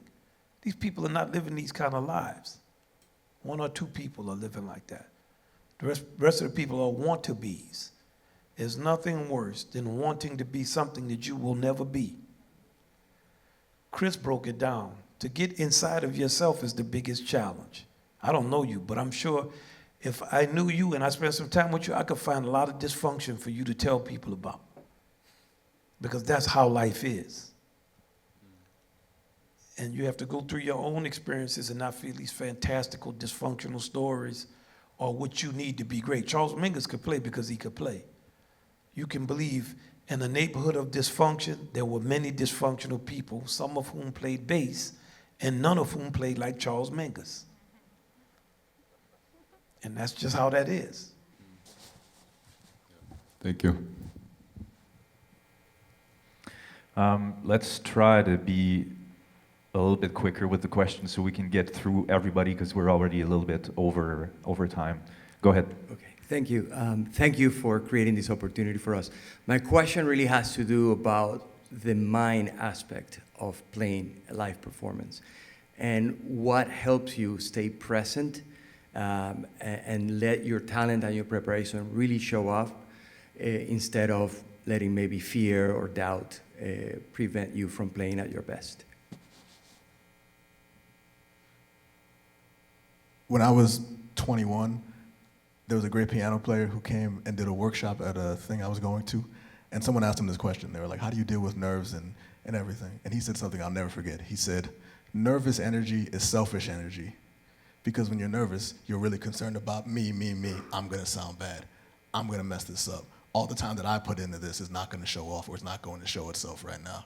And so like Wynton said, like, one of the great things about being in an orchestra is you can focus on 15 other people, right? So you're not worried about the 500 to 1,000 or whatever the audience is. I get to focus on what Alexa's playing or Wynton's playing. Or I look over at Carlos and he'll make a face at me and we'll be like, but, you know, it's fun, right? Because ultimately, like, we work on stuff and we build up all this pressure on ourselves, but really it's fun. We get to play music, you know? I always tell people, like, you can have a harder job than this. There are people who have to do open heart surgery. And if you fail at that, someone's going to die. If I don't play D7 flat 9 correctly, no one is going to die. You know what I mean? So I try to,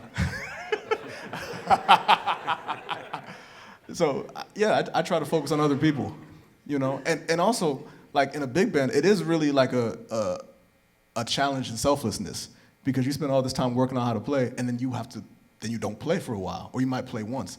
And that is ultimately like the sacrifice, right? And how okay are you making that sacrifice? How okay are you with being selfless? And then the cool thing about that is that it's parallels to life. Like, how can you be selfless in your life, right? It happens for 90 minutes on the stage, but then when I go talk to my mom and my sister, how can I be selfless in my relationships with them, right? So being nervous, yeah, be nervous, but that's about you. Right, and so like you said, like the challenge is to get deeper into yourself, and the deeper you get into yourself and being okay with yourself, the more you can focus on what other people are doing and how great that is and how inspirational that is. That's my take. Thank you. Go ahead. Ooh, I'm not tall enough for this mic. Hi, everyone. My question for all of you is, you've spoken a lot about musical lives and less of a career and more of these moments that have just kind of blossomed into what you pursue now. And I'm curious, what was a piece of advice, feedback, or experience you received that became this driving force that has now put you in these 3 chairs in front of us? I'm not here. Just Yeah. Well, I guess I feel like a broken record, but I'm just going to go back to it's about the people. And so it's about gratitude and bringing your best to every situation, rising to the challenge as best as you can, and always trying to be a good team member. And it speaks to what Chris is mentioning about selflessness.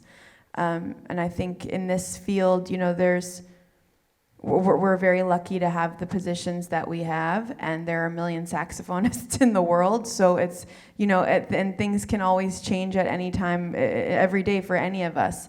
We need our fingers, we need our teeth, we need our lungs.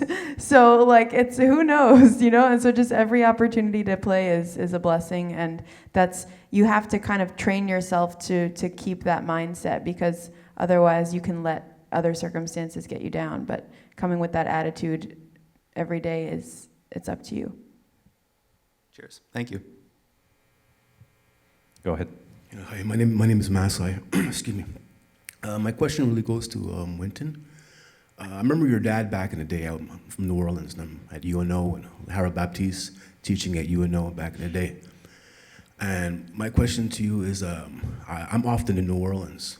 I'm often around Central City, First Street, Claiborne, that area, where jazz started off. I see the buildings that are really, decrepit. Do you see yourself going back to New Orleans at all, any time in the future, and focusing on the history of jazz in New Orleans? No. I don't see it. I worked a lot for the city of New Orleans, but the leadership is it's difficult to. It's a level of ignorance in the leadership that at a certain point you have to weigh what makes sense. To bring back New Orleans Commission, I worked on all of that, wrote papers, did all kind of stuff. But it's like with curriculum I've written, I can write the curriculum, but I can't go to every school board in the country and make them put it in schools. Like, so many things I wanted to do, so many dreams of stuff, but at the end of the day, you start to run out of time. So, no. I have to spend the time doing things that I feel I can achieve something to help people that I want to help, and that, I think, would be a waste of time with the type of leadership this. I'd have to only do that, and I'm not going to do it. But I love it. That's my home, so you know what I mean. There's a layer of ignorance in the leadership. What about other parishes, like, St. James, St. John's? Man, I'm trying to figure out how to get to Africa to teach people and play, and I'm trying to figure out how to be more effective around the world with people in music. I love my hometown, but I'm 63 already, man. It takes 15 years just to get people to agree to, get them to agree to, that you need a music class in a school. Man, you run out of time. Thank you. Sorry, my answer is so bleak, but it's just true. Our leadership is rough. Go ahead. Hi, thanks for your time tonight. My question is a technical one. Chris, you mentioned the importance of routine and practicing with intent. I was wondering, I'm looking for guidance as I'm furthering my progress. I'm a beginner trumpet player, started playing last year after seeing the great James Morrison. I was inspired by him. And I've been grinding the Alan Vizzuti method. And I'm still struggling with the high C. So I was wondering, just looking for guidance. What do you think of the method? Was it a good choice for a beginner? And also, what kind of routine would you recommend as well? Daily or weekly? What should I really focus on? Which method? I couldn't hear the word. Alan Vizzuti. Al Vizzuti, right? Okay. Well, I heard Al Vizzuti in 1977. And he was double-tonguing 2 octaves. A freak of nature. I think that write down all the fundamentals of playing. Start with posture, breathing, initial attack, tone, flexibility, velocity, tonguing, single, double, and triple tonguing,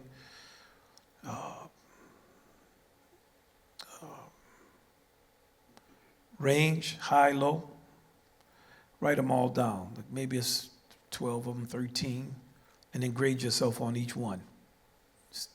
D on this one, A on this one, F on this one, C. Then you apportion your practice to the level of what you are on each one. And then go to find specific exercises to address each difficulty you have, and go online on YouTube and look at all the trumpet players talking about it. Man, there's so many guides, and just listen to what people are saying and figure out, because some people know really a lot about tone, but they don't know anything about flexibility. In general, people will know a lot about the thing they struggled the most with. A person who naturally had a beautiful tone, they're not thinking about that. Maybe they couldn't single tongue. A person who can single tongue, they're not thinking about velocity, so on.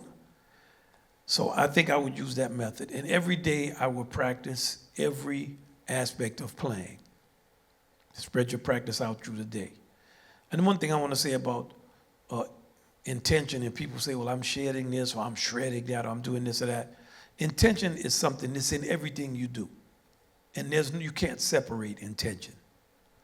Practicing is like talking, it's like riding a bicycle, it's like doing work, it's like painting a room, it's like cussing somebody out that makes you mad, it's like telling somebody that you love them, it's like apologizing to the person you cussed out. All intention is the same intention. And when you bring that intentionality and that truthfulness to what you are doing, then right now you're talking about it like you're distant from it. That's why you're struggling with it. You have to try to figure out how to find a sympathetic vibration with everything you interact with. It's there. It's there. Even things that don't want to be interacted with. Your vibration with them is they don't want to be interacted with. It's like what I was telling my man about New Orleans at a certain point. You got love who love you. So you got to get to a certain mentation about your horn that you're not at yet. You feel like the horn is something you have to overcome. It's not. The horn is a piece of metal. And you want to get familiar enough with it to where it will do what you want it to do. Practice it, get close to it. And I think if you just develop another relationship to it, even starting tomorrow, whereas instead of seeming like it's an obstacle, this is a trumpet, you know, boom, you have a different attitude. Now, the dog is not biting you. It's trying to figure out whether it wants to bite you. Okay? Thank you. Go ahead. Hi, my name's Anastasia. I'm a vocalist studying at the McGill Conservatory of Music. I started out studying jazz and shifted over to classical in recent years. And I have like days worth of questions for all three of you, but I know I only got one.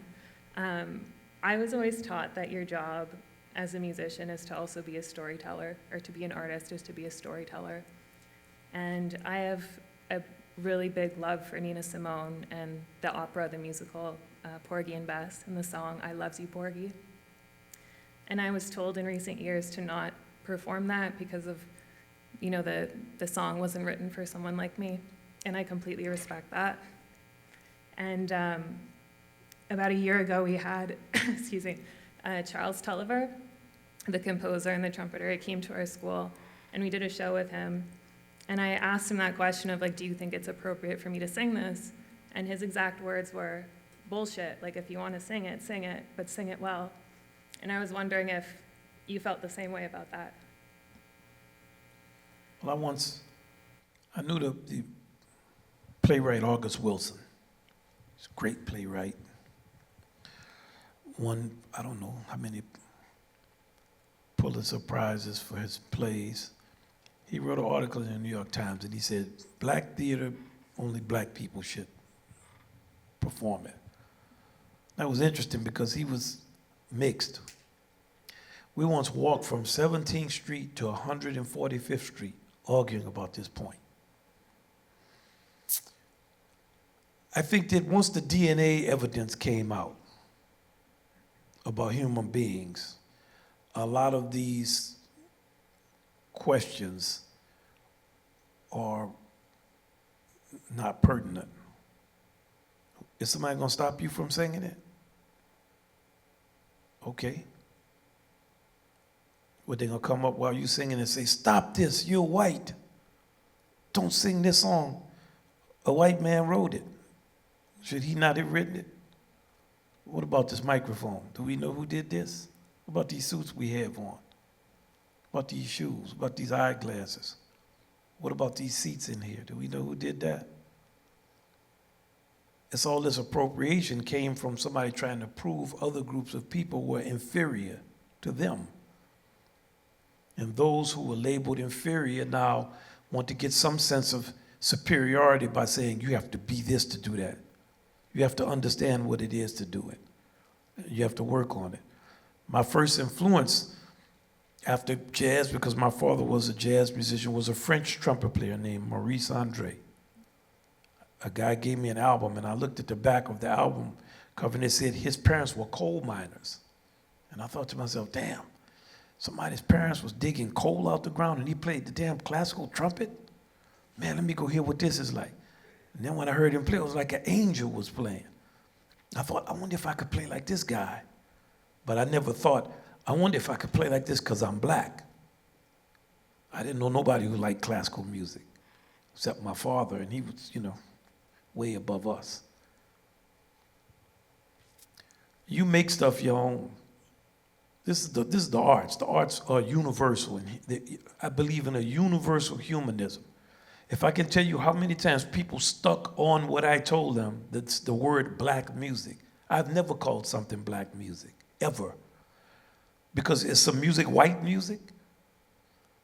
I played a lot of music when I was growing up. One of the funkiest drummers in New Orleans in the 70s was a white boy named Red Bean. And when you'd be talking to brothers, they say, man, who playing drums? Red Bean, they would say. It's gonna be funky. That's the question of your singing. Can you sing? And if they say you shouldn't be singing it, give them some more of it. Here, I need to be singing this more than you. So I don't believe in all of that jockeying for position or what somebody else can do. And you might do it and be sad. So what? Everybody don't have to be great to do something. I played basketball a lot. I was sad. I played. I could beat all these youngsters. I mean, you know what I'm saying? That was no achievement. But you come and tell me I can't play because I'm sad? I can't be in the NBA maybe, but I can beat musicians. They can't play. Thank you. Go ahead. I don't think the gentleman over there has asked a question yet, so I'll just let him. We'll get to it. Oh, you asked one already? Yeah, I've already asked one. Okay, so, okay. Yeah. Go ahead. Hello. I'd like to, first of all, thank... the great one. I'd like to thank the people who've asked questions already. It's been really beautiful learning from you, learning from hear the discussion move in circles, beautiful circles, to hear the wisdom of all the people on this stage, to appreciate Modibo, appreciate Samuel, appreciate Chris, and everybody on the stage. I am just so excited and thankful for Wynton for his contributions to this music. I'm 78 years old.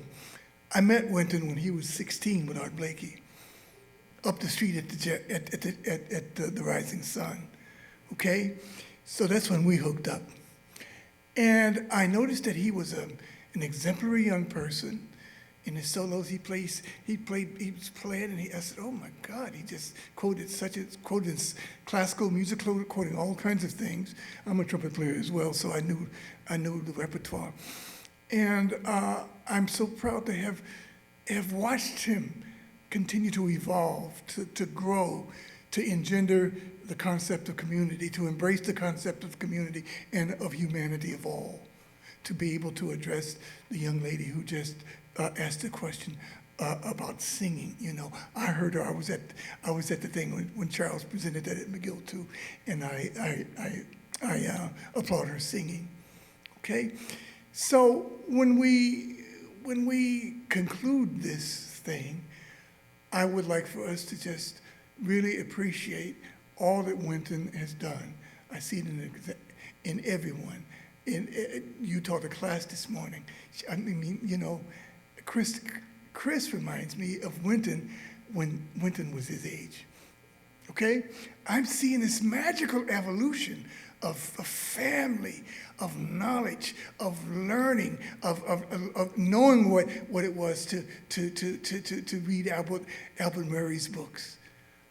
Albert Murray's books were basically required in all of my classes at Concordia. I retired after 44 years of teaching last summer.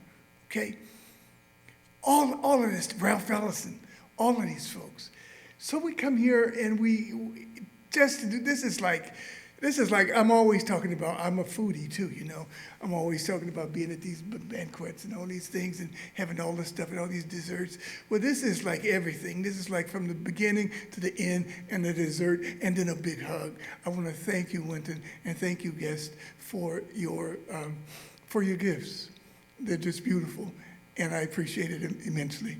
Thank you. Well, I want to say that that's the great Charles Ellison. He's right. I knew him. Actually, I was 18. But I want to say that for all these years, he's a man that I have unbelievable respect for.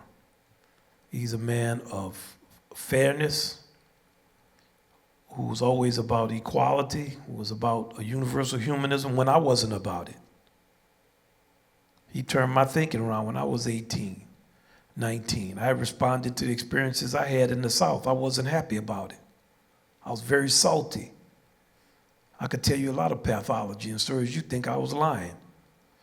But let me tell you something. He got some stories he could tell you that he made me sound like I'm talking a nursery school book. This is a man of such dignity, written all kind of great music, and has always been with the spirit you hear tonight when he's talking. And down through these years, we have not communicated as much as we should, but he always been a beacon to me.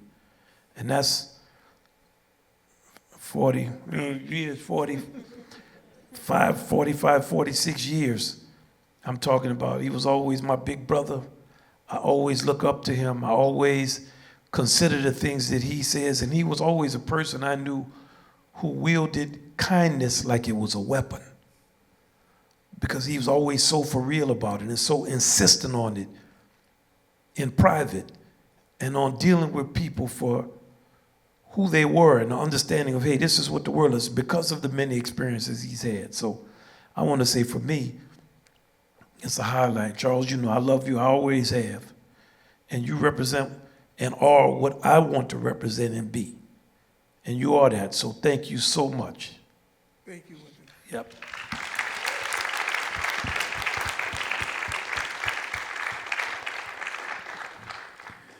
Is your question better than this? I'm just teasing. Go ahead. One more question. So jazz is ever evolving as an art form, and I'm just wondering, how do we keep the tradition of jazz alive through the evolving art form while respecting newer forms of jazz, like, well, in the past fusion jazz, but acid jazz and other combinations that have since arisen? It depends on what you consider to be an evolution. Human beings evolve and they devolve. So I think that we have a misunderstanding of what evolution is. We have a misunderstanding. We think that jazz will go along the lines of European classical music, or that there's going to be some set of German philosophers who are going to take us out of music into some speculative arenas of music theory that will allow us to divorce ourselves from our humanity. Let's never forget that a whole part of the root of jazz is the repetition that comes with the African, and fundamental meanings that don't require a constant critical turnover to comment about some term that's invented that has nothing to do with what you're describing. Because there are human issues that don't change, like you were born and you got here the same way. And you're going to get old and you're going to die. You go through puberty, You have disappointments, you have loss, you have human things that will not change. They're everlasting cycles. There's cycles upon cycles upon cycles. The only thing constant is change, but what constitutes change? And what does that mean? So, and when it comes to jazz, these are things that require a lot of thought, because the fact of 4 or 5 people playing together means the music is automatically changed. Not that if some rock beat is put on it or some electronic instrument comes or AI is doing something. Those are very superficial changes that make for good copy, but don't have anything to do dynamically with the nature of the art form itself. There needs to be much deeper thinking on the music. The level of criticism has always been far beneath the music. And I'm always often asked, what's the next new thing in jazz? And I always say, people will listen to it.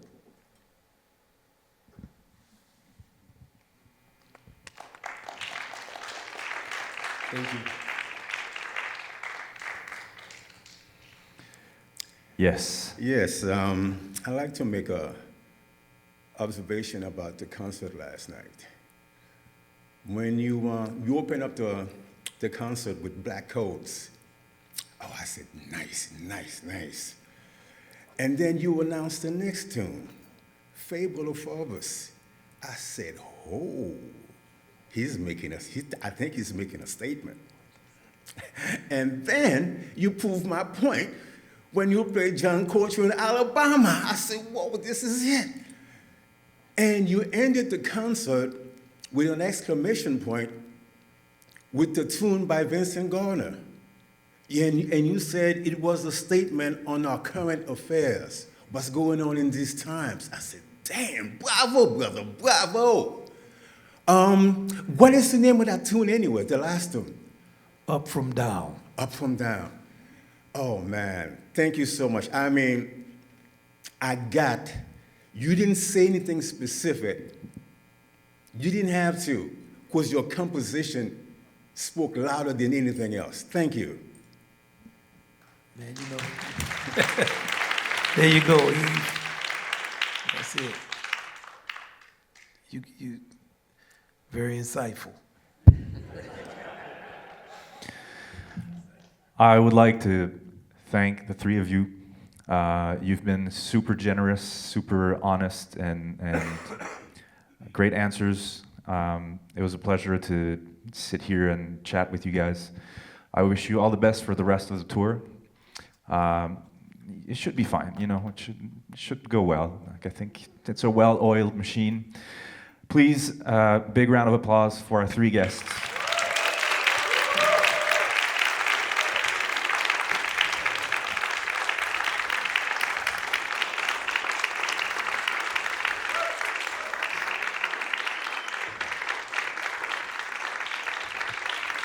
Now get out of here. Thank you so much. Thanks to the whole staff. See you next time, and have a good jazz festival.